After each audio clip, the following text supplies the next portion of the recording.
Hello everyone, this is Peter at Piston Ported. Today we are going to do our first video in a series about installing a Crimaz 5-speed gearbox.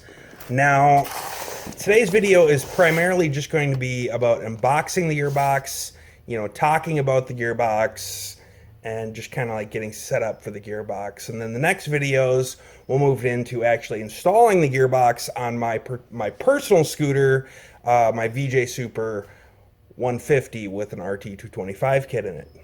So first, if you've never heard of Crimaz, he is Italian and he's a small producer and also a racer, and he has designed and released his own Lambretta 5-speed gearbox, which doesn't get a lot of play.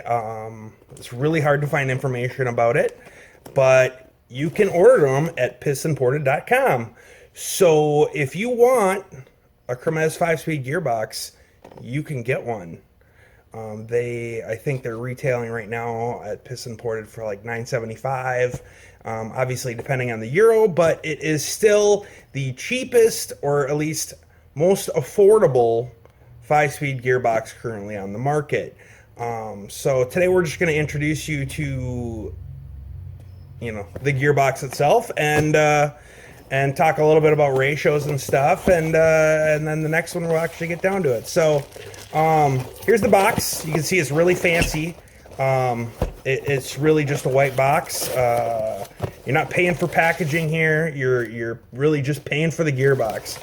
It comes with 0 instructions, as a proper, Italian part should, or performance part should. So hopefully the videos will help you learn how to install it yourself. So when you open the box, obviously the first thing you're going to see is this awesome sticker. Really cool that he gives you a sticker, but for that kind of money, I should hope so, right? Anyways, behind the sticker, you got a gear selector spring and then a couple of shims. And that's it. That's the only thing in this package. And next we'll move on to the actual gearbox, which is right here. I will pull it out of the bag to make it a little bit easier to see, obviously. And we'll kind of go through it here. So here's the gearbox. And it's very fancy. Obviously it's 5-speed. As you can see, it has holes drilled into it, which is really cool. Hopefully that'll make you faster. I'm not really sure it will, but it certainly looks cool, and hopefully it'll help get some oil in there and stuff. But you can see it's a very nicely made piece, super high quality. Hopefully this camera can really pick that up for you. So we got, obviously it's 5-speed, so there's gonna be 5 of these babies in here. So this is 4th gear, 3rd gear, 2nd gear, and obviously 1st gear. And obviously they can't drill 1st gear because you need to have the kickstart ring on there. Makes sense. You also get a gear selector, which is very nice, really nice quality for this 5-speed, which is obviously you need it. And then on top of that, you also get the Christmas tree, as it's oft referred to on the interwebs, with 5. And you can see on this is very similar to the earliest, let's call it the 1st gen RLC box, as it's pinned for the first couple of gears, and then these 3 gears are actually machined onto the shaft, but then these 2 gears are pinned to the shaft. Now, if you remember, or if you were around, I should say, the 1st generation of the RLC gearbox was the most durable, and it was also the one that was the one that was least likely to fail.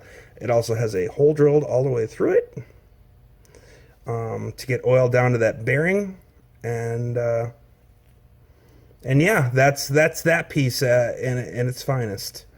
So So yeah, we got that, and then we got all these awesome gears here, and then this, and then the selector, and then the shims. And the shims are the same type of shims that you would find in an RLC box. On an RLC box, the shims go on the end of it, right against the plate, the gearbox end plate, and then they draw this. You actually shim it out as opposed to against the case. You shim it out. I think Broadhurst is the only one that makes a gearbox that doesn't do that right now. But otherwise, all the other 5-speeds, you actually shim this out away from the case and towards the gearbox end plate. And we'll obviously go in depth with that when we install it. As far as the numbers are concerned, I gave myself a little cheat sheet here. First gear, the biggest one, this is a 45, 41, 38, 36, and fifth is a 35. As far as ratios are concerned, the actual gearbox numbers, piece for piece, are identical to the RLC box. So you can just go to RLC's website and you can look at all the hundreds of billions of gearbox ratios to your heart's delight. So we aren't going to really go into that too much, other than basically the base recommendations. Base recommendations for this gearbox is to run with an 18 front and a 47 rear. That would give you a 5.1 ratio. The other alternative would be a 19 front and a 46 rear. That would give you a 4.72 final drive ratio.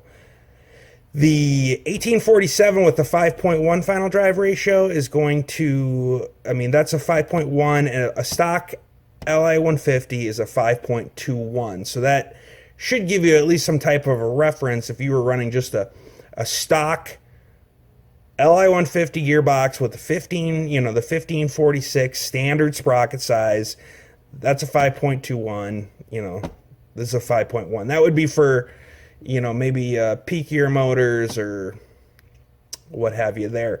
The 4.72 with the 1946 combo, that's very close to a SXTV Jet gearbox ratio, which is a 4.82. So it's actually only 0.1 taller than that particular gearbox. Now, my scooter that I am using has a RT225 with the MB-BGM Clubman exhaust, and it's more than capable of pulling that 4.72. In fact, I'm looking to raise it a little bit over the stock ratio that I have right now, which I can't even remember off the top of my head what's in there. It's been a couple of years since I put it in, but I do know that I'm running the Vijai Super Mk 1 gearbox, which is essentially the same gearbox as an LI 150 Special with a shorter jump between third and fourth. It's not a particularly desirable gearbox in any way, and I definitely wouldn't seek it out if I were you. The jump isn't so much improved that it's actually an enjoyable gearbox, because honestly it's not that enjoyable gearbox. So yeah, but that's really it for today. Join us on the next video where we actually start installing the gearbox. We're just going to go through some of the basic stuff as far as taking off the chain case cover and all that kind of jibber jabber, and go from there. So don't forget, you can get it here, at Piston Ported. We are the silliest scooter shop in North America. I don't know if that's something to be proud of, but we certainly, have a good time doing what we do. So, and hopefully people enjoy what we do at Piston Ported as well. And, obviously, our goal with Piston Ported is to offer products that are hard to find in North America. We kind of leave it to everybody else to stock, the things that are a little easier to get, if you will. And then we just focus on things that are not available here for people, like body work, you know, 5-speed gearboxes from Italy, from Crimaz, LTH stuff. You know, we've done a little bit with Tino, things like that. Just to try to bring in, you know, again, stuff, and we try to keep it affordable too. That's the other aspect of Piston Ported, is always being, you know, try to keep it affordable, because scooters are expensive, especially Lambrettas, and we want, you know, to make it, hopefully make it a little bit more affordable for people to at least be able to have fun with their Lambretta and not have to, you know, spend $200 billion to make it awesome, if you will. So yeah, but in everything that we sell, I use personally. That is the other thing. So a lot of people know me as somebody who owns a lot of Lambrettas, and I do own a lot of Lambrettas, and I've tried a lot of parts. So if I sell it, it's because I believe in it. So yeah, and you know, so you can take my word for it that obviously that it's going to work, and it's going to work well. You know, just because it's affordable doesn't mean it has to be a piece of shit. So anyway, thanks a lot, and we'll see you next time.